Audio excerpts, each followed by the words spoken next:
Nadia, mère de famille, a été assassinée sauvagement le dimanche 16 octobre à Nantes alors qu'elle se rendait à son lieu de travail. Le meurtrier lui a asséné 23 coups de couteau avant de rentrer tranquillement chez lui et laver ses vêtements.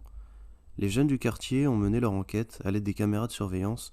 Ils se sont rendus au domicile du suspect pour l'interroger. Ses réponses n'étaient pas claires, alors les habitants étaient persuadés qu'il s'agissait du tueur. Ils l'ont alors roué de coups. Interpellé lundi, le suspect commence donc par nier les faits en se constituant en simple témoin de la scène avant d'avouer le meurtre en prétextant un besoin de violence incontrôlé après avoir été alcoolisé. Il y a deux choses sur lesquelles j'aimerais revenir sur cette affaire, donc on va visionner ensemble une vidéo.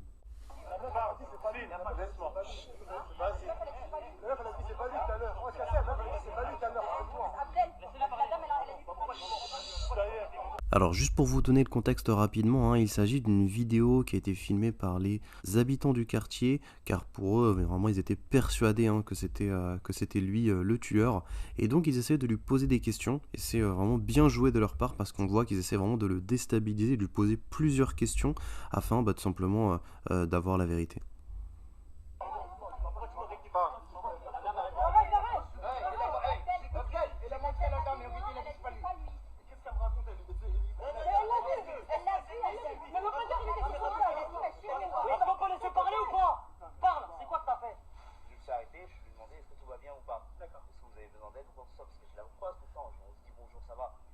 Alors, bien évidemment, je ne vais pas montrer le visage de cette personne.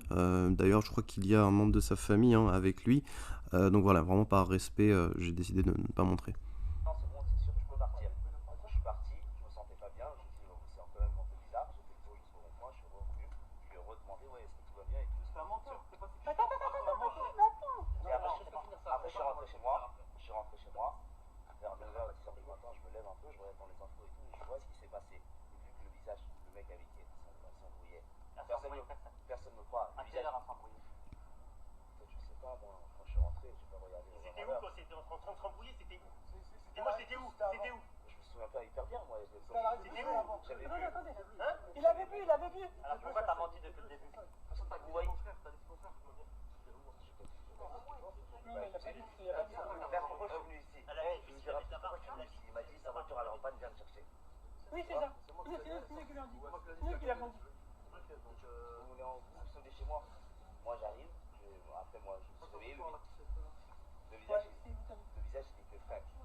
Juste petite pause pour dire que là il y a vraiment une histoire qui est inventée avec des détails et ça c'est typique des mythomanes, d'accord, des menteurs.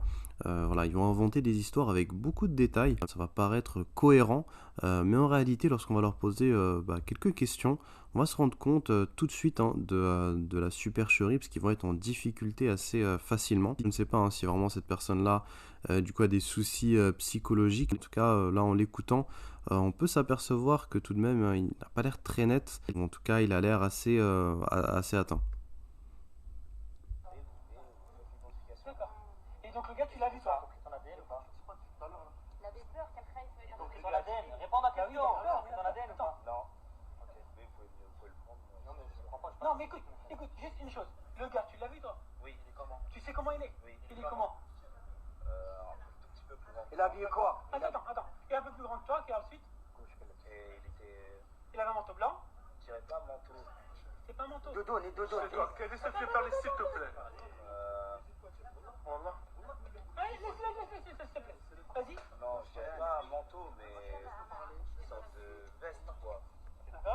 Donc là, il est en train de décrire visiblement ce que, selon lui, serait justement le tueur présumé.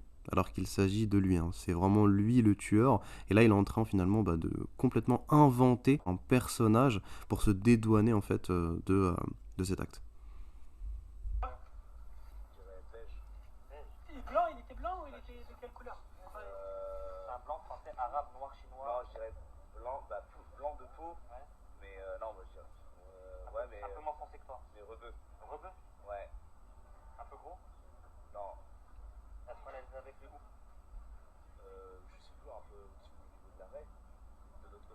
Ah, je sais pas, j'ai pas regardé.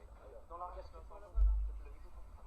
non, moi j'ai pas vu. Dans l'arrêt, ils sont venus avec le mec. Ok, attends, j'arrive. Entre, tu sais, quand tu descends de l'escalier, la pente comme ça, là. C'est pas comme si t'allais à l'arrêt, là. Grand boulevard. Ouais.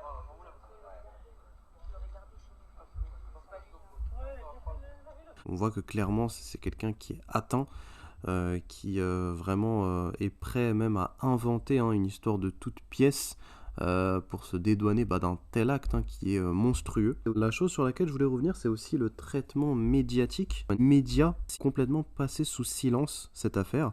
Ils ont même donné de fausses informations en disant que Nadia, en fait, elle se serait fait tirer par les cheveux alors que cet individu donc il lui aurait justement arraché son voile. Donc wallahu a'lam, est-ce que finalement il avait une aversion ou encore une haine islamophobe envers tout simplement l'islam, les musulmans et tout ce qui pourrait justement s'y rapprocher. Allah vraiment facilite à nos sœurs, cette mère de famille, donc elle est mère, elle a laissé derrière elle des enfants, donc c'est vraiment horrible ce qui s'est passé. Donc Allah facilite à toutes nos sœurs et assalamu alaikum wa rahmatullah.